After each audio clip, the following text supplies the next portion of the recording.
रसूल पाक सल्लल्लाहु अलैहि वसल्लम ने इरशाद फरमाया, झूठ चेहरे को स्याह करने वाला है। नबी पाक सल्लल्लाहु अलैहि वसल्लम ने इरशाद फरमाया, तंदुरुस्ती की हालत में आदमी का 1 दरहम सदका करना मौत के वक्त 100 दरहम सदका करने से अफजल है। इस हक को हिदायत दे मौला, उस हक में मिलने से पहले। अमीरुल मोमिनीन इमाम अली अलैहिस्सलाम ने फरमाया, तुम लड़ाई झगड़े से बचे रहो, क्योंकि ये दोनों दिल को बीमार कर देते हैं और उसके नतीजे में निफाक पैदा होता है। हज़रत जाफ़र सादिक रहमतुल्लाह अलैह ने फरमाया कि जो कोई सूरत तहरीम को पढ़ा करे तो उस पर अगर पहाड़ के बराबर भी कर्ज होगा तो अल्लाह ताला के करम से अदा हो जाएगा।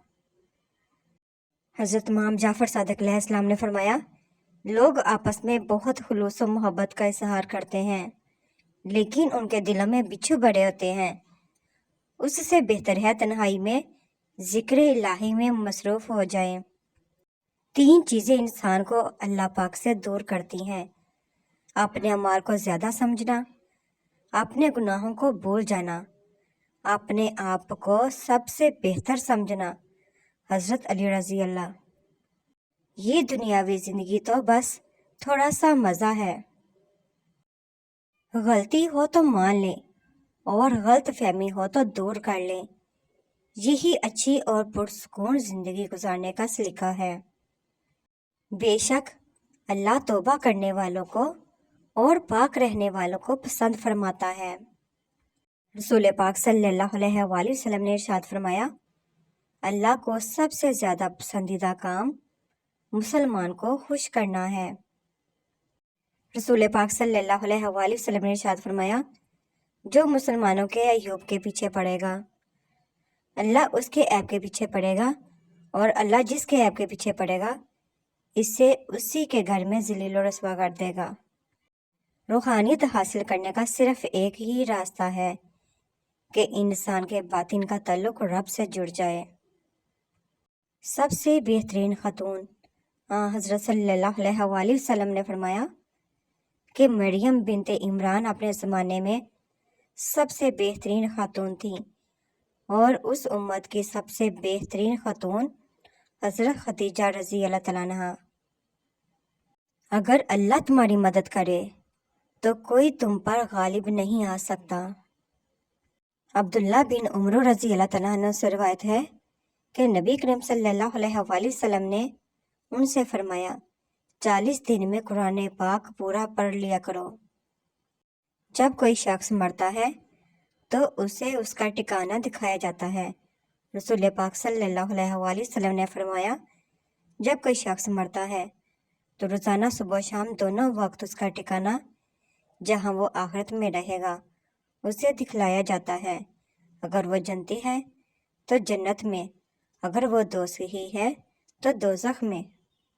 हज़रत अली अलैहिस्सलाम ने फरमाया, मैं तुम्हें वो नेकी बताऊं जिसका करने वाला दाखिले जन्नत होगा, और वो बदी बताऊं जिसका करने वाला ऊंधे मुँह जहन्नम में धकेल दिया जाएगा और उसका कोई अमल कबूल ना होगा। लोगों ने कहा, ज़रूर बताइए। फरमाया, वो नेकी हमारी मोहब्बत है और वो बदी हमारा बुग़्ज़ है।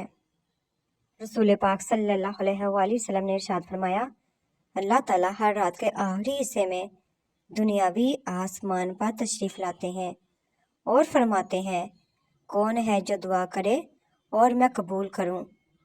कौन है जो मुझसे मांगे और मैं उसे अता करूं? कौन है जो मुझसे माफ़ी चाहे और मैं उसे बख्श दूं? हारून रशीद ने बहलोल से पूछा, चोर के बारे में क्या हुक्म है? बहलोल ने कहा, अलीजा, अगर चोर पेशावर हो तो उसका हाथ काट देना चाहिए, और अगर चोरी मजबूर होकर की हो तो हाकिम वक़्त की गर्दन उड़ा देनी चाहिए। रसूल पाक सल्लल्लाहु अलैहि वसल्लम ने फरमाया, याद रखो, अल्लाह की मदद और नुसरत सब्र के साथ ही है, और हर तकलीफ और मुसीबत के बाद कुशादगी है, और बिलाशुबा हर तंगी और मुश्किल के बाद आसानी है। اے لوگوں، اپنی اولاد کو مجھ صلی اللہ علیہ وسلم سے، میرے اہل بیت علیہ السلام سے اور قرآن سے محبت کرنے کی تاکید کرو۔ حضور پاک صلی اللہ علیہ وسلم۔ برداشت بزدلی نہیں بلکہ زندگی کا ایک اہم اصول ہے۔ جس دل میں کوفت برداشت ہو وہ کبھی ہار نہیں سکتا۔ حضرت امام علیہ السلام۔ برے وقت میں کاندھے پر رکھا ہاتھ کامیابی پر بجنے والی تالیوں سے زیادہ قیمتی ہوتا ہے۔ رسول پاک صلی اللہ علیہ وآلہ وسلم نے ارشاد فرمایا، اپنے سے نیچے درجے کے لوگوں کی جانب دیکھا کرو اور اوپر کے درجے کے لوگوں کو نہ دیکھا کرو۔ اگر تم ایسا کرو گے تو اللہ کی نعمت کو حقیر نہ گردانو گے۔ بھروسہ وہ نازک شیشہ ہے جو ایک مرتبہ ٹوٹ جائے تو پھر کبھی نہیں جڑتا، اور اگر کبھی جڑ بھی جائے تو چہرے دو ہی نظر آتے ہیں۔ اللہ کی محبت اتنی خاص ہے کہ اگر انسان جائے نماز پر صرف سر جھکا کر بیٹھا رہے، کچھ نہ بھی بولے، تب بھی وہ رب کی کچھ لمحوں بعد ایسا سکون بندے کے دل میں اتار دیتا ہے کہ لگتا ہے جیسے اس رب نے پریشان دل کو یہ سمجھا دیا ہو کہ میں میرے بندے نا امید مت ہو، میں ہوں نا، سب ٹھیک کر دوں گا۔ انسان وہاں ضد کرتا ہے جہاں اس کو مان ہوتا ہے کہ اس کی بات رد نہیں ہوگی، اور اگر رد ہو جائے تو مان ختم، آواز ختم، الفاظ ختم۔ گھریلو الجھنیں اکثر جوانی چھین لیتی ہیں۔ Thanks to watch my video, please subscribe my channel, like کریں، شیئر کریں، کمنٹ سیکشن میں مجھے ضرور بتایا کریں کہ آپ کو میری ویڈیوز کیسی لگتی ہیں۔ اللہ پاک آپ کی تمام پریشانیاں دور فرمائے۔ ملتے ہیں نیکسٹ ویڈیو میں، تب تک کے لیے اللہ حافظ۔